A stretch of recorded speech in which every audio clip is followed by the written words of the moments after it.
Miami Beach, Florida in 1922, and the year's first bathing suit review indicated the type of togs that were going to make the waves a little wilder that season. As I remember 1922, things were in terrible shape, and the girls considered leg-baring quite daring.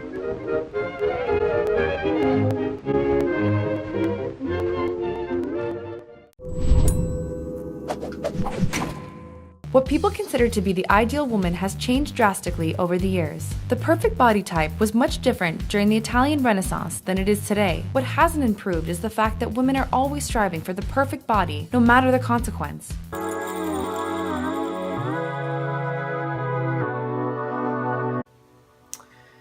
I don't think we've necessarily changed for the better or the worse over time in terms of our beauty standards. I think that our beauty standards reflect what is a symbol of status in that specific culture. So people who are plump in Grecian times were seen as beautiful. People who were rail thin in the 90s American culture were seen as beautiful.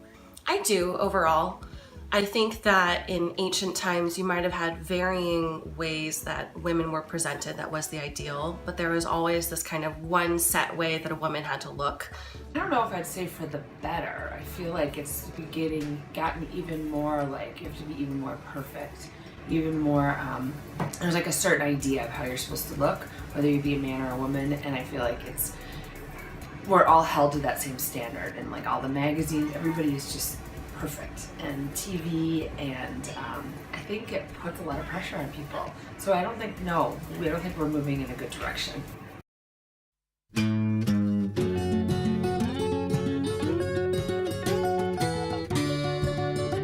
I think that the media is both. I think that it's good and bad. I feel like it's more bad than good. I would say that overall media can have a somewhat negative influence on women. I'd say traditionally it's not been a very good influence on people's body image and the way they think of themselves. That the media is important because it's how we form aspirations for aesthetics. Because everyone always wants to be better, and the media is a way that they can be better. They can be better in other people's eyes, and so naturally they would strive for unrealistic standards and things like that. In magazines you've got photoshopped bodies that are designed to look as good as they possibly can, and I think that that's bad because it creates an unrealistic standard and it makes it impossible for people who only consume those types of media to think of themselves as good enough or as good as what they see. But I think that it can also be a good influence because the media has influence over what people think. And when people get onto media like, movies and magazines and social media websites and promote body positivity, it works the same way but in a better direction, as opposed to you're not good enough saying you're always good enough. What I like about the fashion industry, that's where I come from. That's my education in Germany, and that's where I work still to this day in the United States. I think that it's fun to see trends. It's fun what kind of designs and ideas people come up with and bring it into and transfer it into clothes. What I don't like about it is that there is a certain body image, like the models have to, be so thin, only a size 2. Well, it's not realistic. You might do that for like maybe 2 years and don't eat properly, have a very unhealthy lifestyle, most likely smoke because that's what keeps them thin, and because cigarettes suppress appetite. What we desire to look like, and I think it could be a very bad influence if that doesn't reflect the population or if it reflects unhealthy habits. I think it could be a good influence if it shows, if the media presents someone who is relatable to many different types of people in the population. Then I think it reinforces self-acceptance. And in that way, I think the media is a neutral tool. It's how that tool is used that can influence someone positively or negatively. Fashion magazines or at the grocery store, like all the people on the picture on the front are usually very, very, very skinny, tiny, beautiful. Even like the shape or like workout magazines where they're aimed, I think, at getting healthy. The people on the front all have like six-pack abs, and I just feel like it doesn't really make you feel very good. I don't think you don't see yourself on the cover. You see this ideal, and for somebody to look like that, we can't all look like that. Flawless, perfect skin. Yeah, body. I just don't. And even if they say like. I was just at the store yesterday, and it was like some cover, and there's like 8 women in the front, and it's like the Kardashians and some other one, and they're all like, I think they're trying to be like interesting and different looking, but they all look exactly the same to me. Yeah, that's cool. All the pretty girls on a Saturday night. So I call your name, cross my fingers, uncross the others, hesitate. Oh, I don't think straight with nothing to prove. I don't wanna say I'm leaving, I will say until the weekend. You can take all the things. I think that Photoshop has become a very easy scapegoat. The media landscape as it is today, you can Photoshop yourself, right? You can get rid of your blemishes, you can face tune, you can put a filter on it.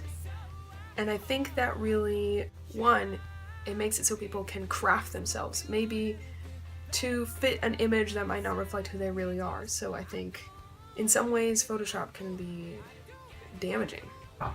I think it's pretty terrible. I think I don't even think I realize how much is photoshopped. And so I think, especially for younger kids or teenage women, girls, it makes you look like you're supposed to look like this beautiful person, and nobody really looks like that. So we're supposed to, rise to some level that's completely unattainable because it's not even a real person. I have to remind myself sometimes, like when I'm looking at something, I'm like, oh my gosh, she's so pretty, or wow, I can't believe her leg looks like that. And then you realize it's probably all photoshopped. I think everything's photoshopped. So, and it's just like sad to me that we can't just be the way you want to be, even if they say, oh, like diversity and look at how different and interesting she is, they probably photoshopped her. And it's hard, even though it's Photoshop, it's still hard to get past that, because you're like, oh, it's Photoshop, but you're like, but still, it's hard. But that's all you see everywhere. Yeah. Billboards, magazines. I mean, TV. I'm sure they make people look different on TV. If you look around in the real world, you don't see that many like beautiful people everywhere. Mm-hmm. I mean, people are beautiful in their own way, but not this way that they make us think we're supposed to look. Photoshop is not something that's ever going to go away. It's interesting because I don't believe that Photoshop should be used to make people feel bad, but I also don't think there's anything inherently wrong with touching yourself up if you want to look different than the way you do. I think that the media's use of Photoshop to create unrealistic standards is inappropriate. I think that is the bad side of it, but at the same time, if, say, one person wanted to take a picture for their significant other, Photoshop, I think, would be appropriate in that situation, because chances are the two people are fully aware of what the other person looks like without Photoshop, and they're simply having fun with enhancements and things like that. So I think Photoshop is not a good influence in mainstream media, but I don't think it's inherently bad. I think it's terrible. You should look the way you look. You gotta be real. I mean, I'm not wearing makeup because I know that you were coming to interview me, and I want to do you proud and look properly. But if you you might enhance somebody a touch, but if you make somebody look like a completely different person, or make somebody who's a size 12 a size 6, that's not real. And that sends a really bad message to young women. That's terrible. Oh, Vogue, you'd think by now this magazine would stop photoshopping already gorgeous women. But nope, they've done it again. Vogue, just for the record, I was rooting for you. We were all rooting for you. So Vogue debuted their March issue with 7 absolutely gorgeous models on the cover, including a few of our personal faves. By the way, we see you, Kendall Jenner, Gigi Hadid, and oh hey there, Ashley Graham. But fans didn't take this photo at face value. Oh no, they analyzed every little piece of it and came to this startling conclusion: Gigi Hadid was photoshopped. And worse, many are speculating that the model was altered to make Ashley Graham, the only plus-size model in the shot, look thinner. Take a look at Gigi's arm. It's pretty long, like inhumanly long, like super stretch action figure long. And it rests right over Ashley's midsection, making the plus-size beauty look smaller. Furthermore, one fan on Instagram pointed out this: Ashley has her hand down to cover her thighs. That's why she looks so skinny. At a second glance, the model is the only one not hugging another girl. Vogue has not commented on the Photoshop fail or their intentions behind it. Instead, the leading fashion magazine said this with the issue's release: with our March issue, Vogue celebrates modern American women. Hey, regardless of the Photoshop fail, we gotta give kudos to our girl Ashley. This is her first ever Vogue cover, and for the record, we love her just the way she is. It's not right to say this isn't diverse, because these women obviously come from different backgrounds, and Vogue is making an effort here. I take more issue with the titles they have under it. It says Fashion's Fearless Females, and I mean, I feel like when you look like these people do, beautiful, beautiful, symmetrical, models. It doesn't take a lot of bravery to come on. I would be confident if I looked like that. I mean, yeah. So, but I don't, and so of course, yeah, it doesn't take a lot of bravery to be on a cover when you look that way. Them saying that the cover is the diverse issue is just not true. I mean, yes, not all of the models on the cover are white, but they're all fairly light-skinned. They're all pretty fair-skinned, except for one that has freckles, and they're all skinny. There's one plus-sized model, and she might be a size 12, if not a little bit smaller, and that's well over half of the US is at least a size 12. Yeah, 70% of women in the US are size 12. And that's not plus size, that's average size.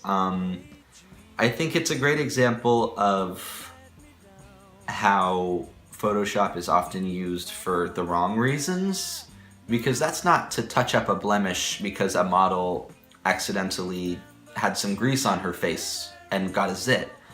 That's like, there's an example. There's on the cover of this Vogue edition, the plus size model is hugged up against another model, and the other model's arm, from the wrist to the knuckles, is actually elongated to look like this woman is smaller.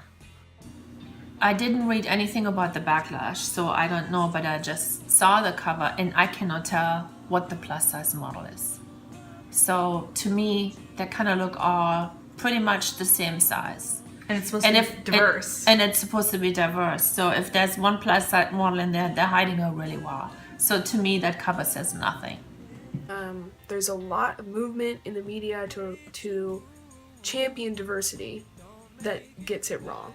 Because instead what you get is a lot of tokens. So in that cover you have one plus size model who is barely even plus size. And she's there because she's plus size. And that doesn't really convey the message that, oh no, this woman is actually beautiful. Because that's really the problem. When we say diversity, it shouldn't be a selling point. It should be the truth.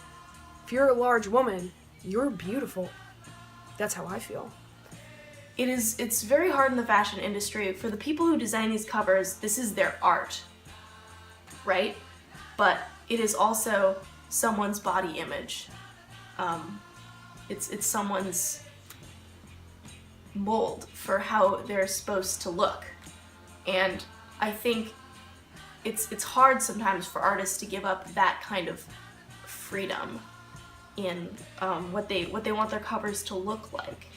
And like you were saying, I think makeup and hair and stuff like that being styled with Photoshop, that's up to the artist, but don't change who these people are.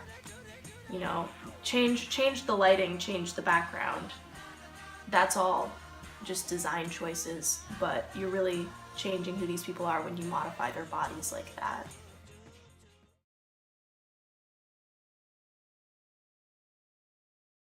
Is it better this way or that way? It's horrible whichever way. It's not very respectable, really, to feel frustrated with one's appearance. Mature, reasonable people are not supposed to go around regretting the shape of their nose or the way their hair falls. Yet you gaze in the bathroom mirror and think, why, in my brief existence on this planet, does this have to be me? All of the people that I've talked to and seen with suicidal ideation or people who had made attempts, usually it had to do with struggling with like a mental disorder or with a terrible family situation. I'm sure it's not to say there aren't absolutely people out there who do struggle with body image. And I feel like I've talked to a lot of transgender kids who are struggling with that and trying to deal with their changing ideas of gender and trying to reconcile that with their fashion sense and how they interact with people. And I'd say that's the closest I've come to hearing about people who are dealing with body image. I think I don't think it's a choice of being bullied. I think that if you have your own style or your own sense of self, that's pretty powerful at a young age, to figure that out already. And other people who are less or don't agree with what you were, and usually it's like a group of people who bully are less confident, and I find that very disturbing that is still happening. And I think at home you have to make sure that you raise confident children and support them no matter what, and that you have also a community at school and a community of friends that support you and that stands up to bullies is really, really important, and report it right away.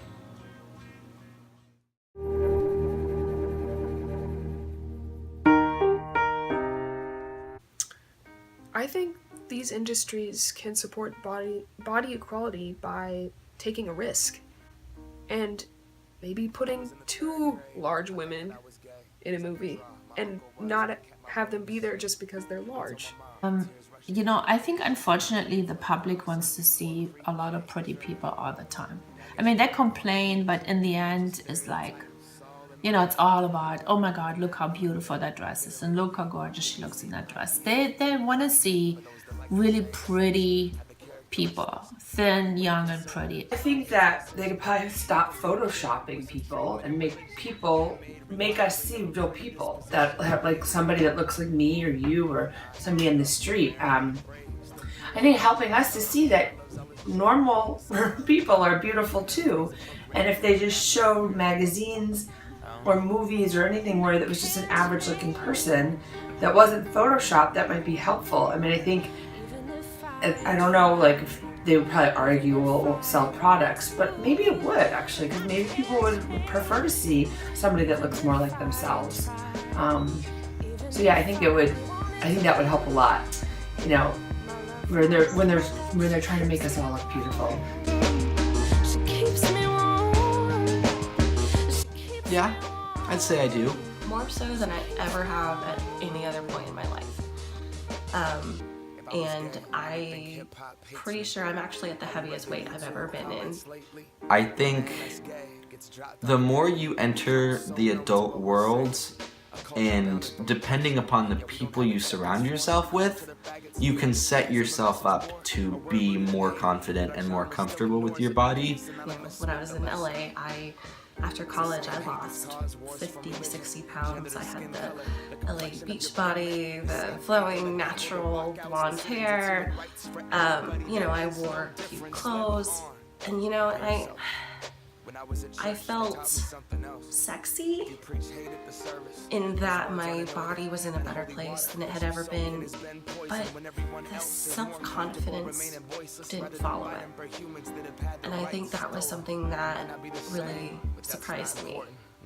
Was, maybe I went out a little bit more, but I still didn't feel confident in myself, even though I knew, objectively, oh, I look hot now, or at least hotter than I did, before. And then since I moved home, I've gained a bit more than that back. And I feel better about myself than I ever have in my entire life. I think a big part of that for me was when I found my significant other and realized I really don't have to impress the world anymore. Like, I'm good enough the way I am. I think the only reason I would want to change the way I look would be for health reasons. Other than that, I feel that I am good enough the way I am. No law is gonna change us. We have to change us. Whatever God you believe in, we come from the same one. Strip away the fear, underneath it's all the same love. About time that we raised up. I can't change